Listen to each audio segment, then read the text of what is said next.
Okay, so I think we're going to get started with our third and final panel here.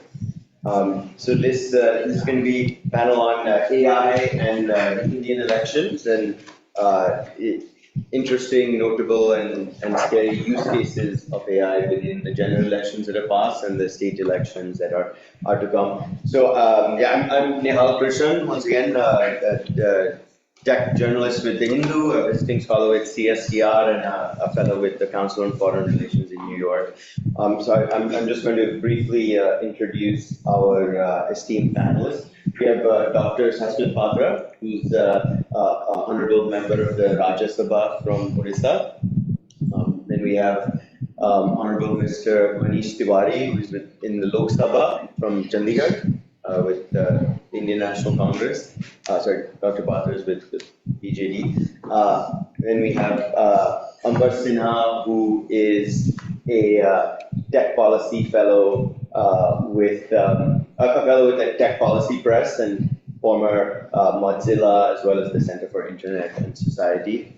And then Mr. Harshvardhan Singh, who is a noted political consultant with Gensoch political consultancy, and he's worked with a number of different political parties and MPs all across the country, and yeah, has a decade of experience helping to run campaigns, some of them with AI and digital use. So yeah, thank you all for joining us today for this timely conversation. So just very quickly, very briefly, I'm just going to outline a few key data points before we kickstart the conversation. So one is that 47% of Indian adults in the past year or so have experienced some form of AI voice scam, almost double the global average of 25%. And a UK-based report shows that India has witnessed a 1,700% growth in the number of deepfakes. And so, India is severely unequipped and unprepared to keep up with the pace of some of these rapid changes in a unique way that other countries are facing, but India more so than others. And so, I think that's a big reason why this is important. Tens of millions, some would say hundreds of millions were targeted by AI-related voice bots in this election, many from the ruling party, maybe some from, Congress and BJD as well. And so, more so than any other country, AI voice bots have been used a lot. There have been AI newscasters that have been used by parties in Bengal and Jharkhand and others. We're starting to see it bleed into videos and advertisements, and it's really hitting, millions and millions, hundreds of millions of people, and has both, you see the BJP and the Congress sort of accusing each other of spreading fake news and deepfakes and others. You see this happening to Bollywood celebrities. So it's really sort of starting to take hold in a large way. And I think a last key data point I'd like to highlight is that Europol, one of the leading think tanks, estimates that by 2026, nearly 90% of all online content will be synthetically generated. So it's a much smaller percentage right now, but 90% in just approximately 2 years here.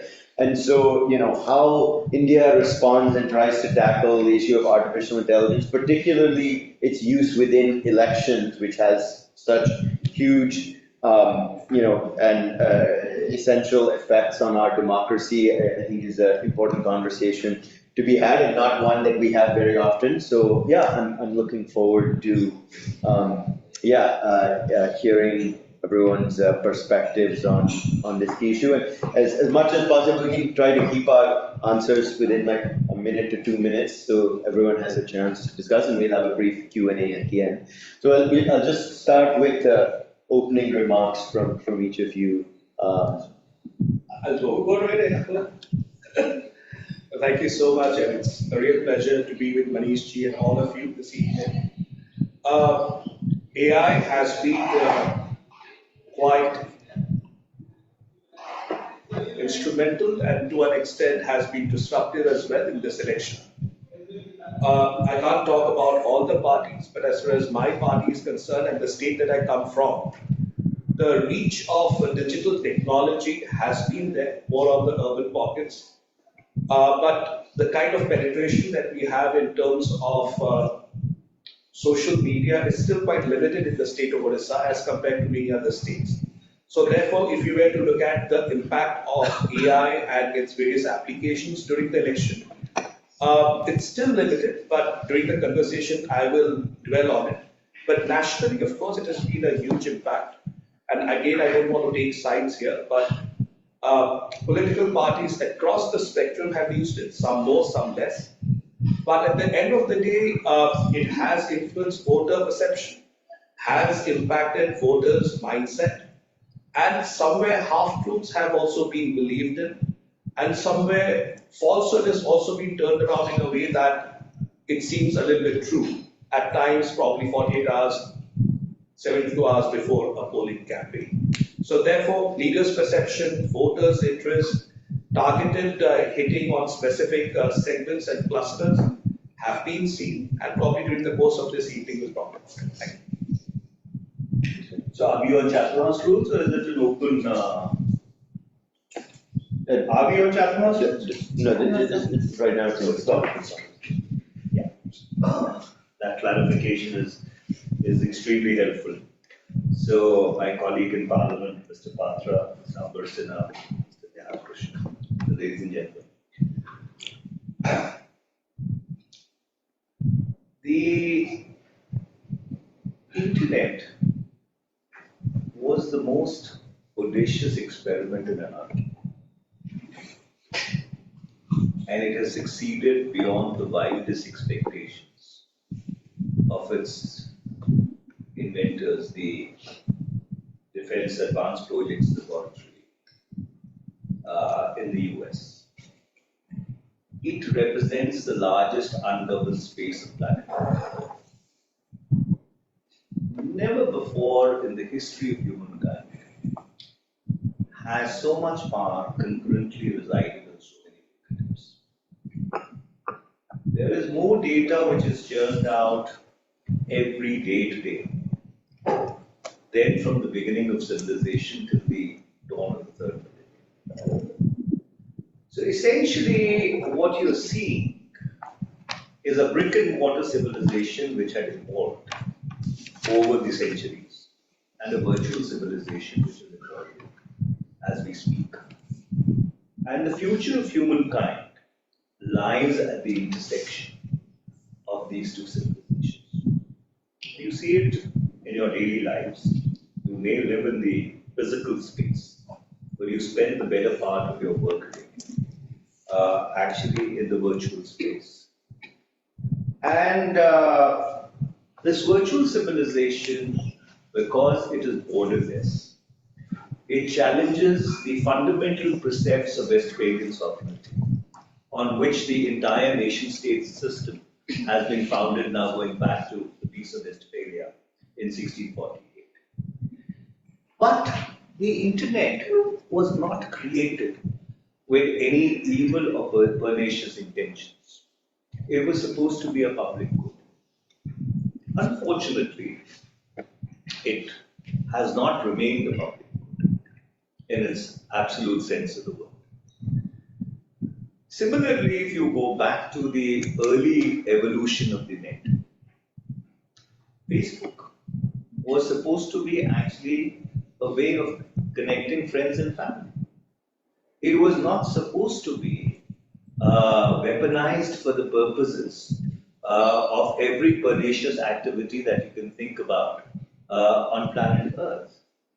The short point that I'm trying to make is that if you look throughout the evolution of humankind, every technological advance which has been made has eventually ended up getting weaponized. You know, when the first industrial revolution took place and steam engines came into being, it was never ever conceived that those steamships are going to be actually instruments of war, which would give somebody a technological edge over the other. So when you talk about disinformation, you talk about the future of electoral integrity, what what you are really talking about is the add-ons, the flora and fauna, which really ride on the fundamental paradigm or the fundamental platform called the internet. The reason why I brought this up is because going back to 2001, 2002, there has been an attempt, a very concerted global attempt to try and find agreed rules of engagement in the cyber civilization or in the virtual world. But unfortunately, the free speech absolutists, the First Amendment fanatics in the US, especially from the Silicon Valley, derailed that conversation completely. And today, you have a specter where not only would you possibly see the demise of the internet in your lifetime, but you've already seen the balkanization of the net, you've already seen the firewalling of the internet, and therefore, as you go forward and you have advances taking place in artificial intelligence, in genomics, in robotics, all the fourth industrial revolution technologies, you will find that their weaponization is going to keep pace with the evolution as it takes place. And therefore, it is going to present a very fundamental challenge to humanity, not limited to disinformation and electoral integrity alone. And when you talk about disinformation, we used to have this debate when I was Minister for Information and Broadcasting. How do you define information? You can only define disinformation once you've defined information. And I have not come across the genius who's been able to find a definition of information. And I'll stop at that. Thank you.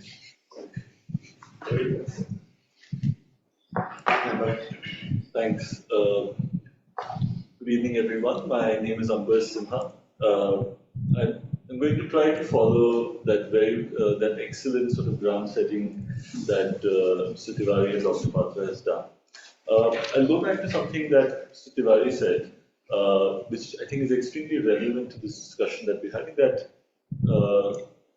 never before has so much power existed in the hands of as many fingertips. And I think with the internet, what we often encounter is a constant struggle between the sort of democratization of power as well as the sort of entrenchment of power in very, very few hands. So even with this election, for instance, the use of digital media was quite interesting because what we have seen in India over the last few decades has been an extreme form of crony capitalism, particularly within the fourth estate.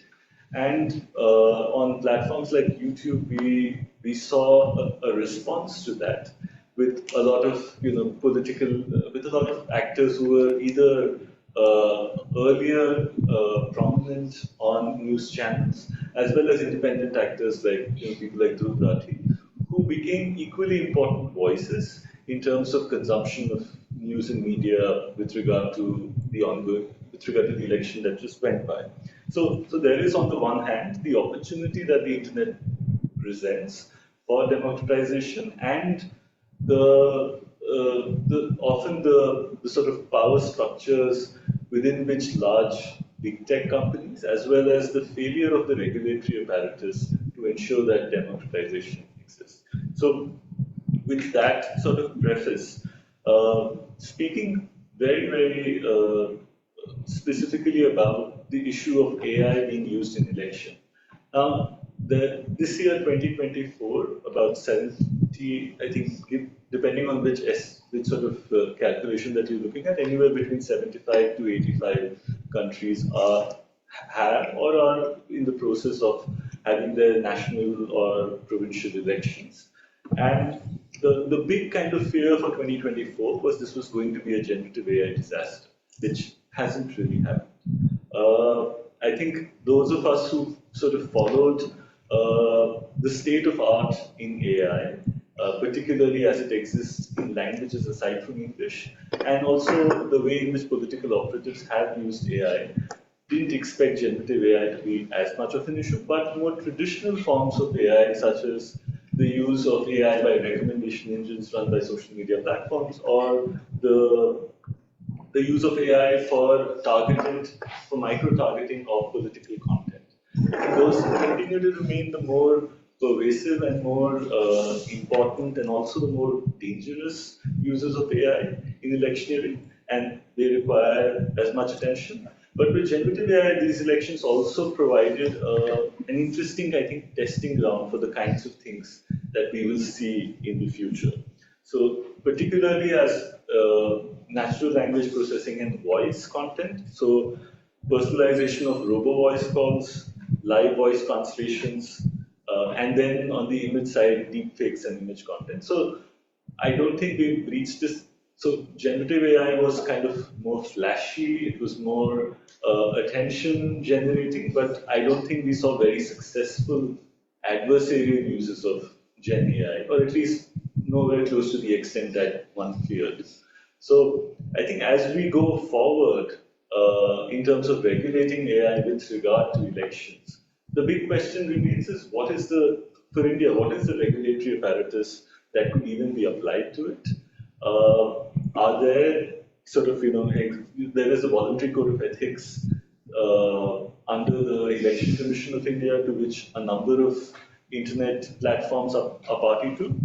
And then there are sort of Supreme Court judgments, there are standards about the certification of advertising, etc., which do exist. And then the big question remains, how are they applied to the online context? Thanks, Simha. Miraj will hand the mic over to you, especially if you can give us any examples of that you've seen or that you've helped create in these past elections. Good evening, everyone. I'm Amraj. So I'll slightly talk about the real practices or how in various elections, bigger or smaller level, the AI or even in fact for that matter, internet is being used right now. I personally feel that even the social media content or even the social media practices are not entirely regulated as of now in terms of how EC should, Election Commission should monitor it or keep a track of it. AI, for example, Election Commission formed a committee in 2019 just to understand how the social media works and what rules and regulations should be made around it. Before that, it was not there. Similarly, lot of rules which have emerged or a lot of instructions which they have started giving. So a nodal body is giving that, but if you go to assembly level, if you go to municipality level, those are not being followed. I'll give you very small examples, like 48 hours before, the election campaigning has to stop. So technically the social media promotions also have to stop. But it continues. So even like, for example, when we were working right now in Haryana election, so I told my team to check if the other MLAs are posting, we should post. So if other MLAs stop posting, we will stop posting. But still we have fan pages through which we will keep posting. So even the social media, when it is to be said that it has to stop. And then you have, though WhatsApp and Facebook have tried and minimized the use of bulk WhatsApp in terms of multiple groups or multiple Facebook IDs for narrative building. That has reduced, I would say. 2019, I was able to make more than 2,000 WhatsApp groups for one Lok Sabha. Technically one for each booth. But now it is little difficult, though we have our ways of doing it again. But it is more difficult now. So similarly, and these things, through those WhatsApp, then you circulate whatever you want even till the last hour of election. So these things are not monitored in any ways or even controlled, or even Election Commission, I haven't much heard about that they have raised, they have raised this concern or even issued a notice. Because when we get into these discussions, we largely talk about BJD or BJP or Congress or other bigger parties working. But look at the day-to-day activities and look at all the MLAs and MPs which are contesting and the smaller usage they are doing. when we go to an MP or MLA, they say कि AI जैसा कुछ आ गया है, तो आप AI में क्या करें? So they don't have a clear idea of what AI will give, but they are like, recently it happened. I mean, one of the MLA was not giving us time to record his audio to do the bulk audio thing. So his manager said कि यार आजकल तो AI से सब हो जाता है ना, आप उसको ले लो, आप कोई voice लेके उसको clone कर लो. So even politicians now, at least at every level, I would say, have this understanding that there is something called AI through which we can do bulk sort of thing. We can reach out to a lot of audience, even at a micro level. But what exactly even they are trying to figure out. The ones who have figured out will reach out to a political consultancy not to just use it for themselves, but how can you create an audio of the opposition candidate and use it in a way which spreads something negative about it. So maybe I, as a politician, calling someone and saying something. So earlier, those audio leaks used to happen of real thing, or someone used to mimic. Now AI can do it. So a lot of politicians approach us to whether you will be able to do that. So I would say this election, there are certain examples I could give later, but in this election, at least everyone has started questioning of what misuse of AI can happen.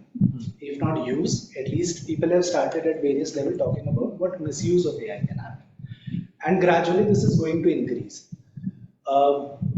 Because I believe, this is my personal opinion, that digital literacy is a serious problem, and the pace with which internet has penetrated everywhere, the digital literacy has not penetrated at that level. And leave apart, leave people living in villages or other places. I could find out a lot of my relatives who still, this is an old discussion, but who still says कि WhatsApp पे आया था. So a lady who is saying it because it resonated to forwarding it to his son or to his daughter-in-law or others. So they also resonated when it is political. So someone who is little smart that way and who is forwarding those messages get acceptance. So I think digital literacy, we have not yet achieved that, and now it's AI. So and misinformation or not believing in what is coming, it is about to come. The problems are about to emerge, and we really need to, at least the election commission or even the government really needs to work upon these things to formulate certain rules and certain regulations around it, because this can create a lot of problem. We could discuss that once.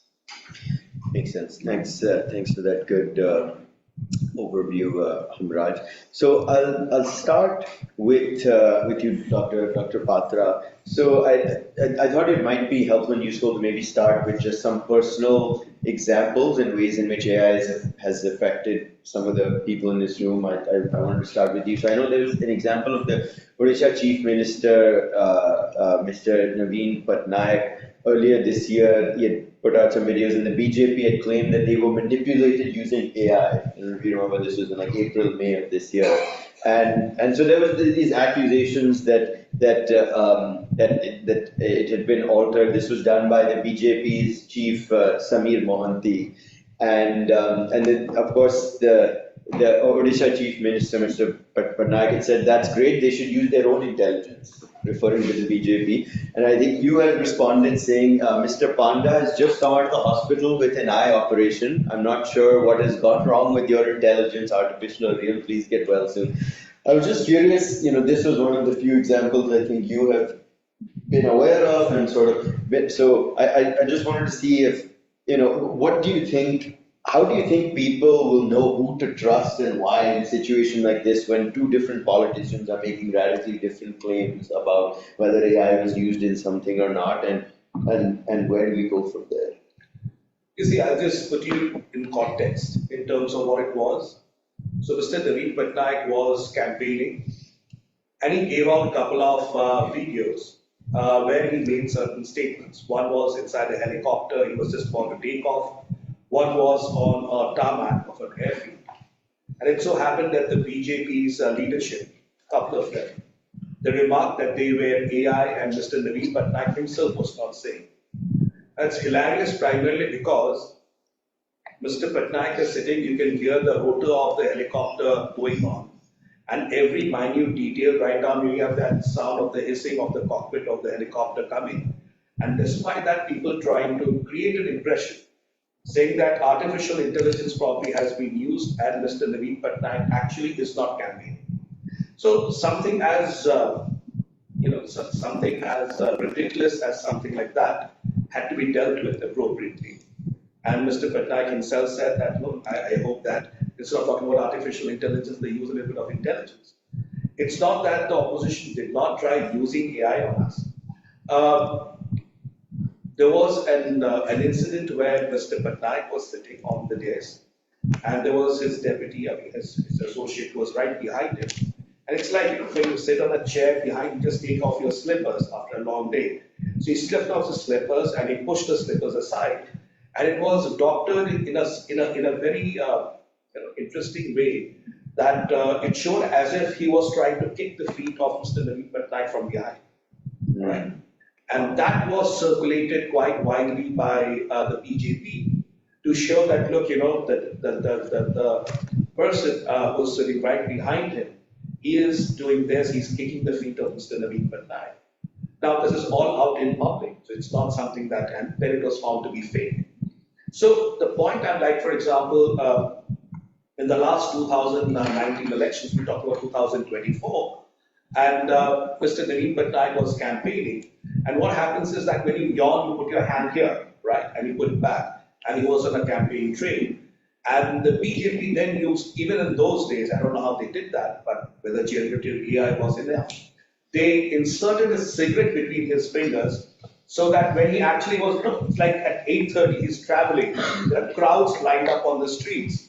And he just put his hand to yawn and he's put it back. And what happens, they insert a cigarette, it seems like he's having a swig at it and leaving it back. Wow. So again, that was found to be fake. So I mean, I can give you a number of examples how. So when I said in my initial remarks, how half-truths or even falsehoods can be turned around to show and can have a lasting impact on the voter. Mind you, the voter, whatever little that I've seen, Manish, of course, has seen many decades of politics, much more, and he'll be able to provide more insights. But within my limited sphere of my information, in the someone's coming and on. So now we're talking about the yawn, and now we got that. So what really happens is the voters, when they're trying to make up their mind, there's 10-15% voter who kind of does the swing that happens, and sometimes the difference between a hung assembly and a majority is that 8 to 10%. And generally, when they see something like this, and like what we were discussing right now, in terms of how you can use such generated AI in the last mile of the election during the 48 hours of the ban period. Now, within 48 hours of the ban period, the election commission says you can't do anything, nobody's doing everything, everybody's being a good boy, but no one looks at the proxies, and the proxies are not only the fan pages, they are not only, because that can also be, the kind of tagged off and filed with the EC. But it is the WhatsApp groups that become active. And the WhatsApp groups are outside the purview because the WhatsApp groups are private property. It's not like a platform where you can say that it's a family where I can share whatever I want to. But that's where most of the content actually finds their way during this 48 hours of the ban period. Even on the day of polling, when people are actually going, you can use emotive issues to try and influence certain pockets. Now, AI can be used to use GPS targeted. It has happened. I can't, because it's not Chatham House rules here, so I can't put it on record because then you'll say, what's the evidence you can put out? But using GPS targeted positioning, you can actually identify how well you can use AI generated content in specific pockets and thereby be able to influence people while even the polling is going on. So, and we have suffered. So therefore, what I would suggest is, as I give you practical examples, I give you two very transparent, open examples I could do much more, but I don't have the evidence because it's not in public. This is in public, so I can really speak about it. But there are many issues that actually relating to emotive issues of religion, caste, and others that can actually be used to influence the last mile and thereby influence the voter who at that point of time is the most vulnerable and is trying to make up his mind. So I think that is why it is a matter of concern. Honestly, we'll never know the real degree of impact. Because when you do an assessment of impact, how do you assess the impact of AI content in a certain population?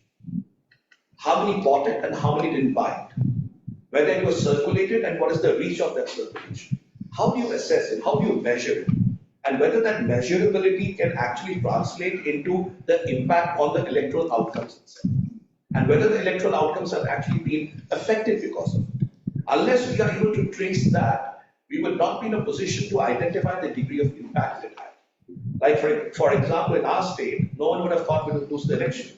But we lose more than 40% of our seats only to 3,000 to 4,000 votes. So therefore, if it has had an impact, then was this one of the areas? I don't know. We haven't done an impact assessment. But truly, it could have impacted more than it has actually obviously. Yeah, thanks so much for that, Dr. Patra. So a very quick follow-up with this for Mr. Tewari as well. So, within this context, this portrait that you just painted, what more, we've talked a lot about self-regulation of tech platforms earlier during the panels about deepfakes and content moderation. What more do you think political parties like yours or Congress or, obviously the BJP can do in terms of self-control, self-regulation of yourself when it comes to political advertisement, political speech, whether it's generated by AI or in other ways? I'm curious, and if you think that all political parties are sort of equally to blame, or there are sort of differences between each one and what they do? Firstly, because there's those Chatham House rules, I would refrain from going on a political tangent here. But one thing I would definitely say is that it is very difficult to assess and say that X is more wrong than Y. All right, I could on the top of my head say something, but I would refrain from doing that. But what I would say is somewhere when we're talking about this impact factor going forward, or the way it is impacting, it becomes difficult for a political party not to follow suit if the other political party is going on it. What Mr. Singh said, that we check on the other party. Is the other party doing it?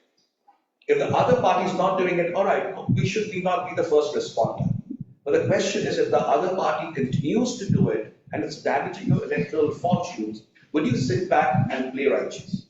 I think that's a loaded question. And mind you, many times we have this top-down approach as if everything is being centrally coordinated from some war room and everybody's moving in directions. That's not how elections really work out. It's very fragmented. You get an overall strategy, and there will be always a flow from the top to right down to the blocks and the panchayats and the villages or the wards or the municipalities. But the candidates themselves, depending on how they are aware of the kind of resources that they're able to do and the demographics that they work in and the jurisdiction, the areas that they are, urban versus rural, that also determines the degree of impact that they're able to do. But even if, let's say, 5 political parties say, we will not be the first responders to it, but a 6th political party starts doing that, the question is, will you be able to keep yourself away from it? I think that's the temptation. So I would completely agree that all political parties come on the same platform and make a commitment, like saying that we would not do something like that. The bigger question is who actually breaks that the umarta in a way, who actually breaks that oath. It's very difficult to say. So in politics, it's not cut and dried. There's a lot of gray. The question is therefore that no one wants to do that, but ultimately people end up doing it. It's primarily because if I can get that 5% more lead, let me try to use it in whatever way I can. I think that temptation, how far we can resist, will determine how. Makes sense. So Manish, I wanted to ask you briefly. So I know you were personally a victim of a deepfake video impersonation. I think this was in 2019 of your voice that sort of maliciously circulated before parliamentary elections. And I know I don't think there was any major damage, but it did create some mistrust. So I don't know if you could speak a little bit to that, and then move on to what more you think Congress or others have done regarding issues like this internally. Look, ultimately, there can be no fragmented regulation. Self-regulation is the biggest fraud going around in the country. There's nothing called self-regulation. Regulation which is not grounded in a statutory framework is no regulation. The experience of the broadcasting industry testifies to the fact that self-regulation is a complete chimera and a fraud. So therefore, anybody who advocates self-regulation is actually either trying to hoodwink himself or hoodwink the rest of the world. So therefore, number two, there can be no fragmented regulation.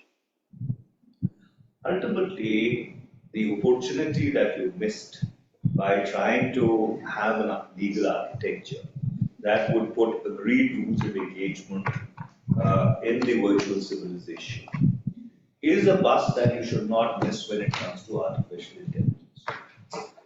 Because the implications of artificial intelligence going forth are actually much more potentious than you can even imagine. I'll give you two examples.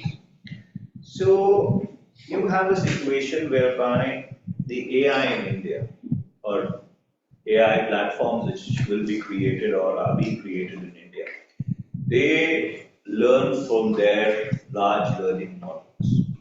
Those large learning models come with their own intrinsic bias. The artificial intelligence platforms which will be created in Pakistan or in China, they come with their own intrinsic or inherent bias. So therefore, going forth, you are not only going to have Westphalian states estranged with each other, you will also have artificial intelligence platforms, coming at each other from completely different perspectives on the same issue. So essentially, you could also be looking at a conflict of artificial intelligence platforms shaped or incubated in various countries, depending upon the input that they have got in order to create themselves. Which then comes to the second problem, that now AIs are not learning from LLMs alone. They are actually simulating LLMs, right? And using that as the learning mechanism in order to be able to sort of go to the next level of advancement. So essentially, the initiative which was taken by the US, which was taken by Rishi Sunak, which has to some extent been taken by the EU, you need to have agreed rules of engagement across the global space on artificial intelligence. Number two, you see, the use of artificial intelligence in elections, doesn't really bother me. It's a very crude, granular, and if I may say, unsophisticated use of something which can be completely potentious. Because, for example, there are countries which have a first-use nuclear doctrine, right? Those first use nuclear doctrines are actually based upon certain operating systems. AI has added a very variable dimension to them, which is not even figuring in national security conversations as we speak. There's somebody doing a fake video of somebody's voice. It happened to me in 2019. It happened again in 2024. Somebody put out a video saying that the petrol to burn 6 in Delhi had come from my dad's petrol pump. It's another matter which that he was assassinated 7 months before that happened. But be that as it may, that's really not the issue, right? Whether politicians should be doing it, not doing it, whether this is ethical or unethical conduct, well, everything. As I said, that the use of technology has always been double-edged. And the election commission has the ability to control it. The election commission doesn't know its left hand from its right hand, right? So you are, see, when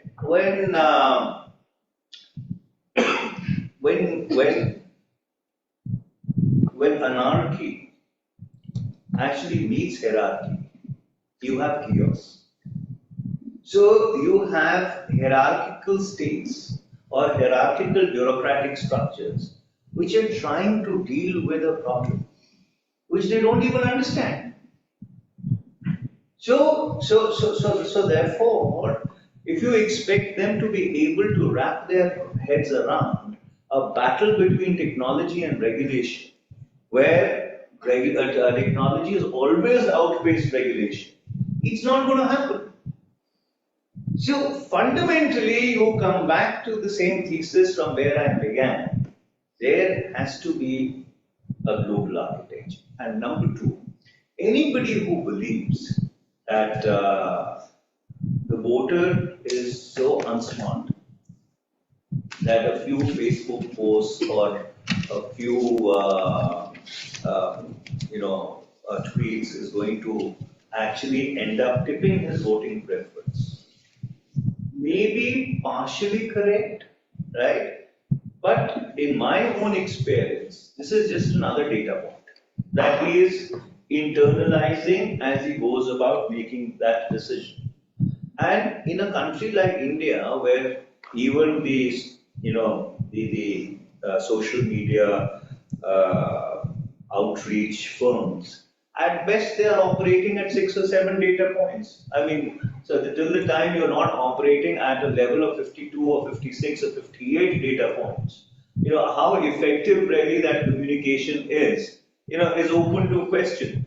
So I think fundamentally, if you try and focus the conversation as to how you can proscribe the use of AI or disinformation in an electoral system, while divorcing it from what it has or its potential to do outside, it's just not going to happen.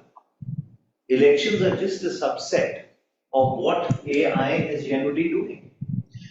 Understood. Thanks for that, Manish. So, I mean, I think we're soon going to move on to legislation and some of that global architectures or Indian architectures for solving this that you mentioned, and I'll be getting that to Amber in a second. But just to hold you on this, Manish, so global architectures it'll take years, possibly many years for them to come apart. But we're talking about in the interim, until we have something in place globally or even just in India. What do you think political parties themselves can do, or individual politicians can do, to try and tackle the issue of AI generated misinformation, disinformation, cutting edge technologies being used? Because we cannot just rely on global architectures, right? That will take a long time. We have to do things in the interim. Or do you not think that that's really a feasible set of Well, in a sense, if you ask me that what they will do, my answer to that is zilch. Or what should they do? If you ask me that what should be done, I can give you a prescription for that. But the fundamental point is that, look, my information could be your disinformation. Your information could be my disinformation. Your narrative, if when I look at it, could be a completely disingenuous narrative. Right? So therefore, what is information? How do you quantify or qualify disinformation? Right? It's actually a very nuanced and layered thing. All right, if I come through this door and you tell me that this conference is happening on the left, right, and not straight ahead. Well, that could be a very binary sort of example of, obtuse disinformation. But when you come into the real world, whereby the use is so subtle, is so nuanced, and at times so sophisticated, that you are really manipulating minds without minds even realizing that it has happened. Well, this has been the oldest mugs game in the world. I'll give you an example. You pick up the Washington Post today, or pick up the New York Times today. There is no reportage of the bombing in Bangladesh. It's all about 7th of October, what happened, how horrendous it was. It was horrendous, I mean, undoubtedly. But there is other stuff which is going on. Now, that is according to, let's say, people who are being impacted by it, this ingenuous disinformation in the mainstream media. And if you talk to people on the other side, well, they will say that this is, a kosher narrative that we are trying to put out based upon what is our perception or what is a priority or importance or is of importance to us. So that's why I'm saying, when you try and sort of do it at a very fragmented, granular level, it never works. And that is why, these country-specific regulations, even on data protection, we did the data protection law, right? And I can tell you the data protection law is a complete disaster. Because that is not what the Joint Committee of Parliament actually did it as. But what came out as the end product was a complete and absolute hippopotamus, rather than it being the, very sleek tiger that we wanted it to be. So essentially, in my humble estimation, you can attempt to kind of feel the elephant in the room and do something. How successful it would be? Fair enough, Manish. Thanks so much for that, and some of your colorful examples. So, I think we'll take the conversation towards, we can't do much in a fragmented state. Manish just said until we have laws on the books and regulations, it'll be very hard to hold parties or individuals or politicians accountable. If you can give us a little bit of an overview of what legislation is in the works right now that's already been proposed, and then maybe a little bit about campaign finance, because I know that plays a big role in what politicians and groups can and can't say, and transparency around that. So if you could give us a lay of the land legislatively in terms of potential laws that could help tackle some of these issues and campaign finance. Amber. So I think in India there are regulatory problems with regard to technology and elections. I think we're facing problems at two levels. One is globally regulations around a lot of issues that we spoke about today, about content moderation, about AI, about speech online. A lot of it is at a very nascent stage. We don't really understand how it would work. We haven't managed to see it play out in action.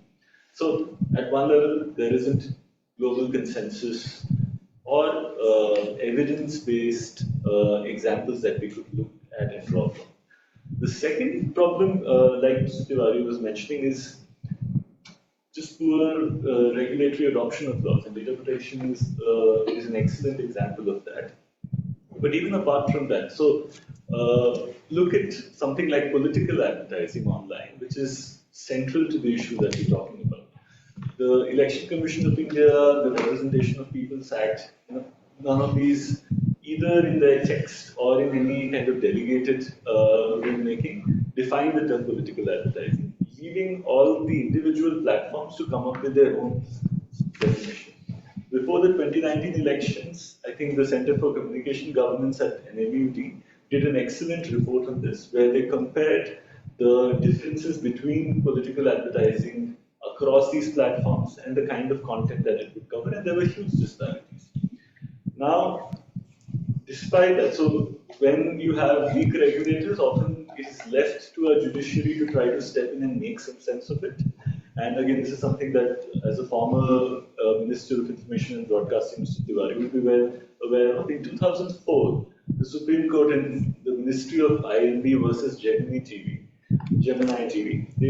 they gave a very clear directive which led to ECI rules on pre-certification of advertising before it went on a cable network. Political advertising. Political advertising. Before it went on a cable network or on a news channel. In 2013, the ECI expressly extends that to social media platforms. But any kind of evidence-based reportage that you would have seen in 2024 about, for instance, you mentioned fan pages, right? So shadow advertising, which is being carried out by groups ostensibly associated with political parties. There is no data made available either by the ECI or by the platforms on any kind of pre-certification that might be being carried out. And given the state of content that exists on these platforms, one can only wish that they are not pre-certified. The second thing I would say is when I was at Mozilla Foundation, one of the projects that we did called YouTube Regrets demonstrate how when you spend time on a platform, particularly a very immersive platform like YouTube, the more time you spend on it, the more the platform directs you towards more and more extreme content. Right. So this is not a theory. There are sort of multiple evidence-based research papers which show this without any iota of doubt. The recommendation engines are designed to appeal to our baser instincts, right? So then when you have an apparatus in front of you, the ECI could well apply the Supreme Court directive and make pre-certification a very clear point of regulatory intervention. And that would also give, one could also understand that the regulatory capacity of a body like the ECI is limited. But when you will have publicly available data about it, then the civil society will jump on it, the media will jump on it, and it will have support in the form of analysis of that data as well. So these are regulatory opportunities that the current laws in India provide, which are not really being employed.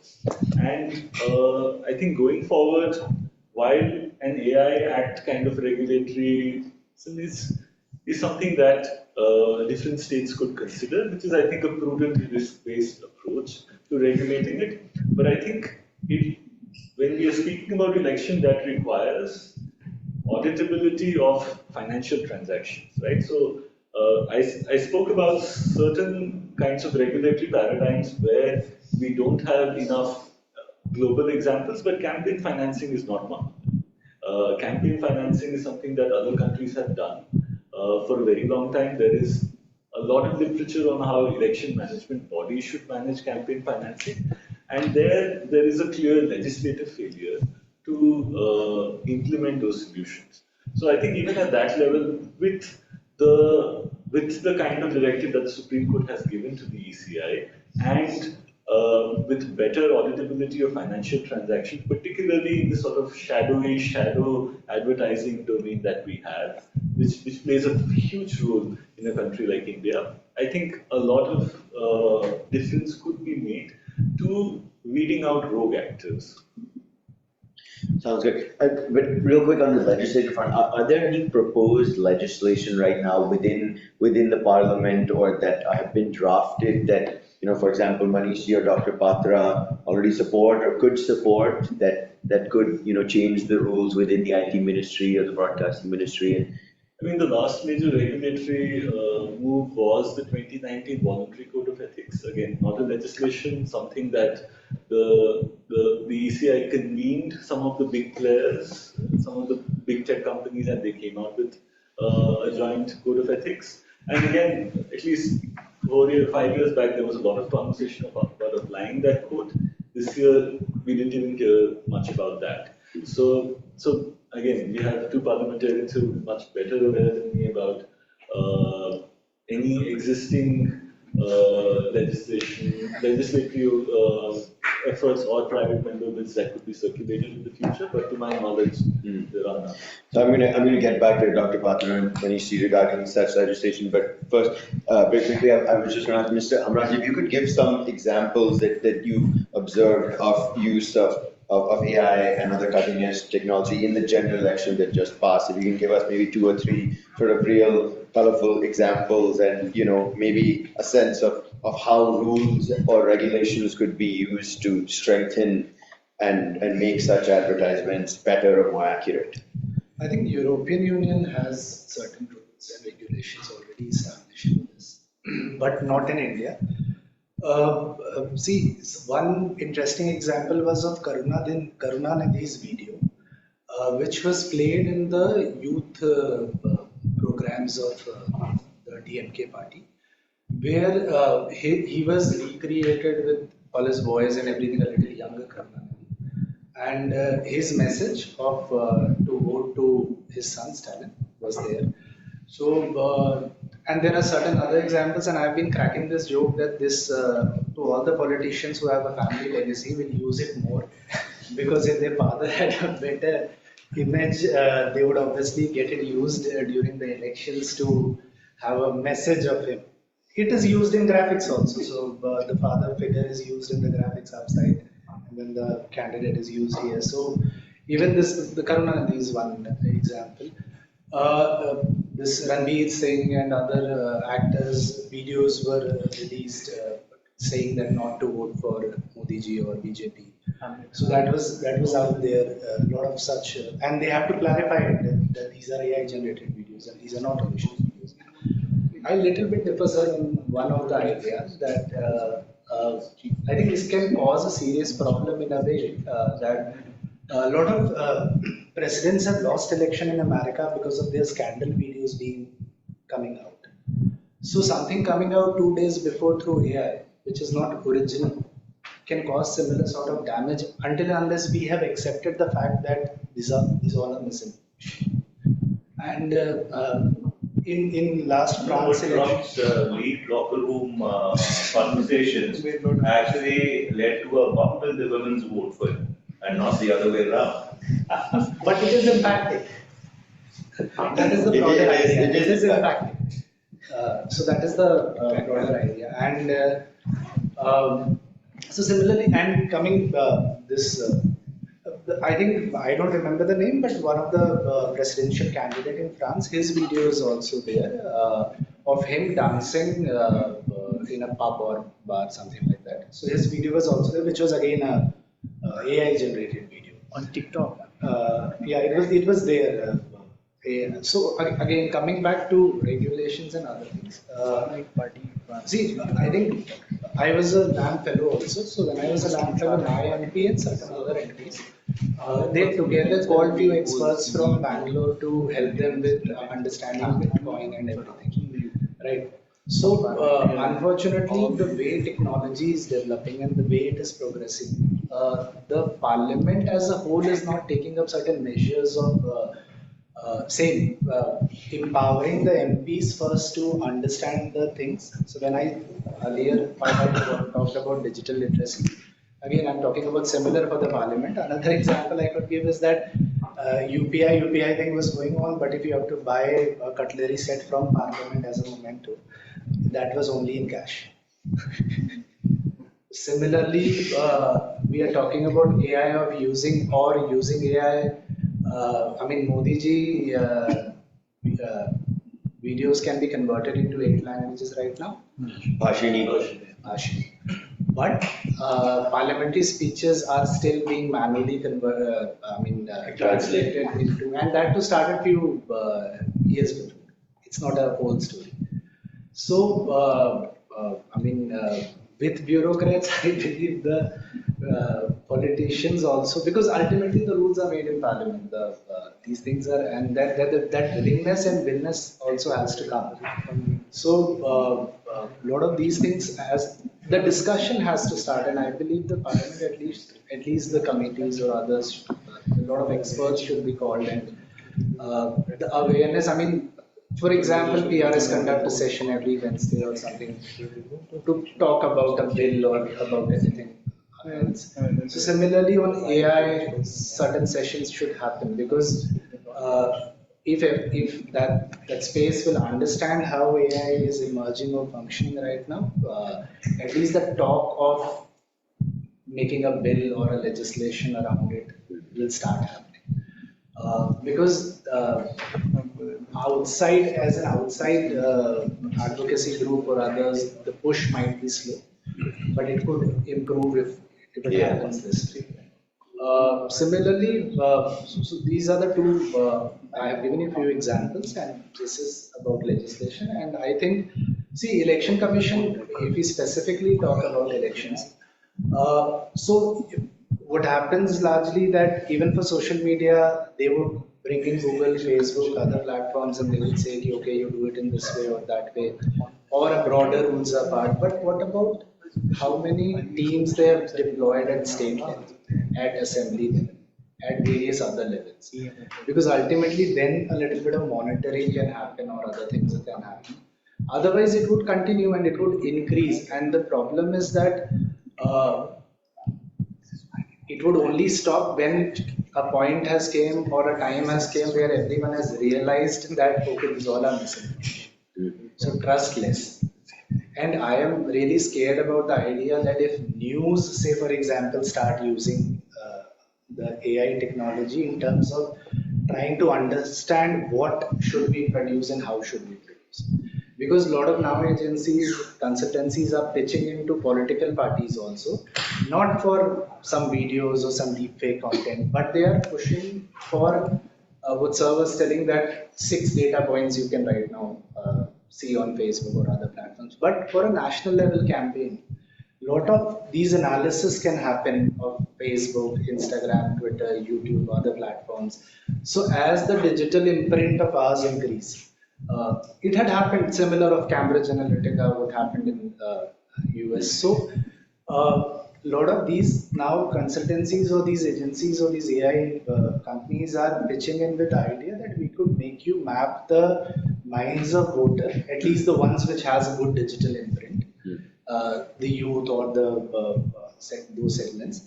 And then they are right now, I'm not saying it is happening in full-fledged way, but at least that commitment or that pitch has started that we would map it for you. You give us these data points, certain other data points we would find out, even if it is on paper, that could be taken by AI. So that's. Thanks so much for that, Conrad. Last couple of questions here. So one, just maybe a minute or two, Dr. Patra, I know specifically on the committee within Parliament that deals with IT and technology issues. You have a strong background, obviously, in science and technology yourself. So if you would just give us a brief rundown of what legislation already exists in Parliament that could try to tackle, issues and challenges and risks of AI within elections and politics, and any that either you have introduced or support or would like to see introduced. You see, I'll probably take it on a different perspective. A legislation helps you with enforcement when you as a producer or a user own up the content. You say this AI content has been produced by me, so therefore I'm subject to regulation. What if I produce, I use, I disseminate, but I don't take ownership of it because that's not through my legitimate platforms or legitimate assets? Then how does legislation help? In some other third party or shadow group or... My assets are my party handles, my assets, my personal handle. But if I'm not doing it through my party handles and my personal handles, then who's there to come and pin it onto me, saying that Dr. Patra, you are the producer of this content? Third parties, yeah. So third parties today comprise more than 99.99% of dissemination. Yeah. How many political parties use their own platforms? Own platforms is biased latitudes. It's usually the dirt that is disseminated through the gutters of various social media networks that are not visible to us. The first is the ownership. So it's a more elemental area of legislation. When I don't know who's produced it, how do I pin it on that person? One. Second, what Amberji was talking about, certification.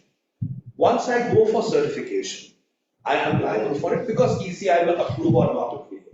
But if I go for certification, let's say there are 10 content I'm pushing out. 2 of them I'm certifying. If I certify all the 10, my cost of that certification goes up. Because every time I certify, there is a cost that is being attributed to me as per the ECI rates. So therefore, what would a political party do is, if I've got 10 content, even if they are not AI content, I mean, right now I'm talking about AI content, even if they are not AI content, I would certify two. But because of the costs escalating for my party and my person, even if it's going for a specific constituency, it actually comes out from the, the amount that is there, the limit that is there for the candidate. So the aid of it, again, I disseminate it to different other channels. Yeah. Then how do you really define the certification? That defeats the purpose. And would I, with an AI generated format, if it is clean, of course there's no problem. But if it is unclean, would I go through a certification process? No, because I know it will be rejected.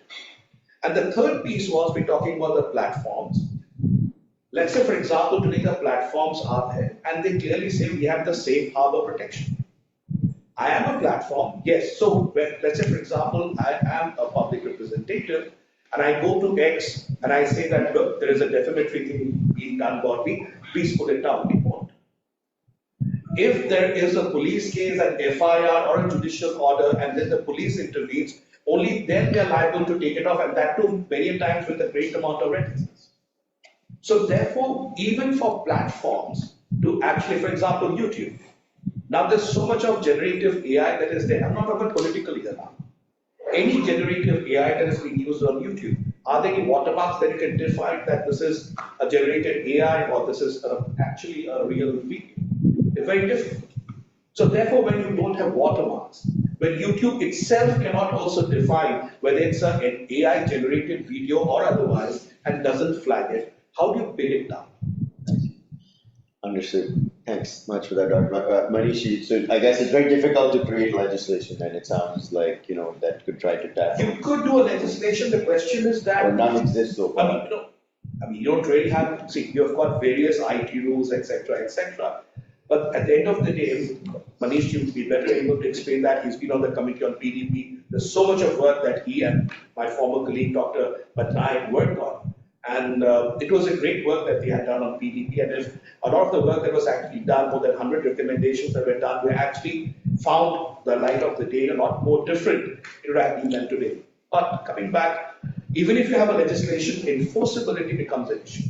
So in our country, we have lots of legislations, lots of laws. It's the enforcement that becomes a problem. Hopefully we'll all come back in a few years and we'll be able to talk about enforcement of these rules and all that are actually on the books. But Manish, your thoughts on what legislation already exists or that you would like to see or propose to tackle some of these issues we've been talking about? Something bipartisan. See, the problem with Within Parliament, yeah. the problem with legislation is that it's often proposed by a half-literate bureaucrat, which is then whip-driven through Parliament, depending upon which side of the aisle that you sit on. So, and that's why you have bad laws getting made. So that's another problem altogether, which needs to be fixed, which means that the anti-defection law has to be thrown out of the window, lock, stock and barrel, because it's taken conscience, consequency and common sense out of parliamentary proceedings. But that's a different subject. See, fundamentally, you do require. Now, what should be the template of that? How would you keep it nimble and supple enough so that it can keep pace with the technological change which is taking place without inhibiting or stifling that technological change? Because that is also equally important, that you don't kill the ecosystem. Our friend here was talking about cryptocurrency. When this government killed the ecosystem on cryptocurrency, they drove all of them to the UAE. That transaction tax and the 30% tax on digital assets, completely and absolutely killed it, because the Reserve Bank of India had a certain view as to, who should have ownership of currency, and that's the view of central banks across the world. So therefore, when you do legislation legislation has to be a scalable. It cannot be a hammer. And unfortunately, when we do legislation, we actually do it like a hammer. Like the data protection. Well, the Data Protection Act was a complete sellout to the big tech companies. We will not even get there. So therefore, there is a need to really put the building blocks of legislation on all the fourth industrial revolution technologies in place.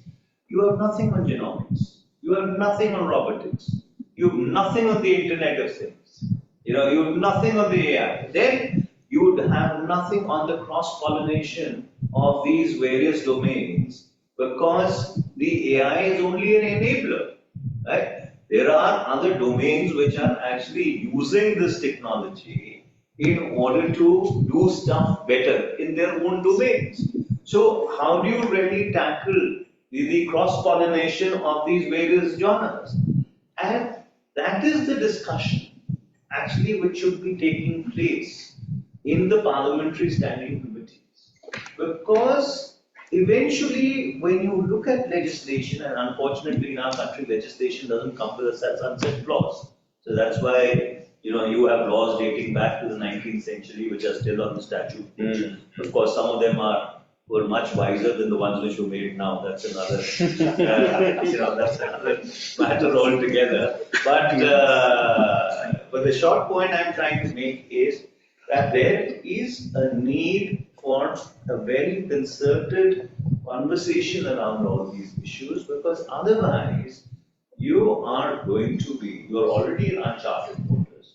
You are going to be in complete, you're going to be in a complete mess 2 or 3 years down the line or 5 years down the line, because technology would have outpaced you so rapidly that you wouldn't be able to put a legal architecture onto it. So just to appreciate that, but just to sort of zero in and double check. So there is no current proposed legislation on AI use within elections or for political groups and politicians, or none that you would. It cannot be election specific. First of all, you require legislation on AI, right? Okay, so therefore, you want to regulate artificial intelligence. Right? Comprehensively, as So therefore, are you going to regulate artificial intelligence standalone? Or let us suppose when artificial intelligence is deployed in the health sector, right, where it has a palliative use. So therefore, then you get into sectoral specific laws and regulations. So, there has to be a fundamental thematic thinking, which unfortunately, as I said, with fourth generation or the fourth industrial revolution technologies, is not happening. Sorry, Shall I? Because I'll have to leave. Yeah, so we're doing the last, closing remarks over here. I'd like to, anyone, you feel free to end on whatever note you'd like, but I would ask to sort of end on a slightly lighthearted note if possible. So, we were talking about AI deepfakes, and sometimes there can be sort of funny, sort of like weird uses of it. Like, for example, Prime Minister Modi had shared that widely known video of him dancing on that stage, right? It was obviously somebody else, but his face was plastered on. It seemed to do quite well, and it was seen as like a positive use of a deep fake. So I'm curious if any of you would like to see sort of any funny or positive or sort of happy uses of AI within your own election campaigns or your sort of political purposes, if you've thought of such a thing or would like to see, and sort of that's just a sort of lighthearted note I would like to end on. Each of you can. I'll just say that I haven't been privileged enough to have a happy thing. I've been subjected to. I still am subjected to. On the receiving bashing end. So not so happy, but yeah, if it kind of lightens the mood, it's good. But people are not very generous. People are usually not very generous that they would waste their time on giving you a happy time. The satire is not as, I see. And then any other closing? I'm good. I think Manish so rightly put it. Manish, any light-hearted You know, example that you'd like to see or that you support? the most interesting and ironic thing about social media and of course AI and the rest of it rides on it, that it's actually brought to the surface every prejudice which every human being possibly has felt and has not been able to air, including the fact as to why was he born in the first place. So I think in a certain sense of the word, the social media has been a very, very effective instrument of blowing steam. And if it wouldn't have been for the social media, you would have possibly had many, many more revolutions in the world. Right? And I'm being very serious because many, many moons back, so I had this Egyptian minister sitting next to me when the Tahrir Square revolution took place. And he told me a very interesting thing. He said that if Mubarak wouldn't have shut down the internet, there would have been no Tahrir Square. Right? So therefore, when you took away his internet, the man decided to come to the square. Or the person decided to come to the square. So in a very ironic sense of the word, I think with all the prejudice and all the hate and all the bitterness and all the patrol which is going around and making our public discourse toxic, it is also a kind of in a very perverse way a safety wall, and it is actually keeping the social equilibrium, notwithstanding the weaponization, etc., which has taken place. And how long would this go on? I don't know. But I guess it has worked over the past decade or so. Another thing which is extremely worrying is and with AI added on, it becomes all the more worrying, is the weaponization in order to bring about regime change. There's a lot of stories about Bangladesh circulating. Right? I don't know whether they're correct, they're incorrect, but there is a whole chapter in Hillary Clinton's book, the one which she wrote after she demitted office as Secretary of State, which actually deals with the training of all these people in Latvia, Estonia, especially the guys who did the Ukraine. 2016. Yeah, 2016, the Maidan Revolution. So I think you are at a very, very interesting inflection point in the evolution of humankind, and if we do not pay attention to it, we may be just heading down the wrong street. Thank you, Manish. That was your closing. Yeah, absolutely. Positive. Thank you. Amber, a light-hearted note regarding end and your closing remarks. I mean, I think we've seen a fair few interesting things, whether it is PM Modi dancing or Kamala Harris falling out of a coconut tree. But on a more serious note, I think often when we think about regulating these things, the sort of strange spectre that technology has comes in the way of that imagination. Often what we may need to do is to regulate very prosaic, very dull, very straightforward things. So to give you an example, political targeting or micro-targeting now, as happens over social media or on platforms like WhatsApp groups, is enabled to a large extent by the fact that our electoral rolls are entirely public. And that is not even something that is so old, that started in 1998. So and then there are very, very straightforward ways of having publicly auditable electoral rolls with privacy-preserving technology. So when we have to think about interventions, we don't need to go into the model necessarily. We don't need to go into the data sets. we can look at the root of that data, we can look at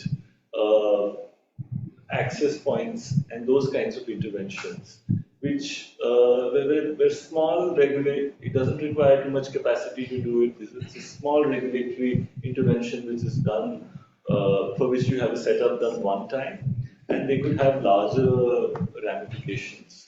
So yeah, I mean, on that, I would say that when we approach regulation of these things, we should be a bit more. We shouldn't be overawed by technology and think about what are simpler ways of regulating. Makes sense. Thank you, Amber. Muraji, your closing remarks and any light-hearted thoughts on the Just asset. so there's one very senior Congress politician from Punjab. He has his own meme page. So he and that has content a little bit funny about him. So I think maybe in future a lot of politicians will use meme page and AI in a funny way to promote themselves. Maybe Manish ji can also have a meme page. Well, in Punjab, everybody's a meme in himself. You don't actually require a meme page.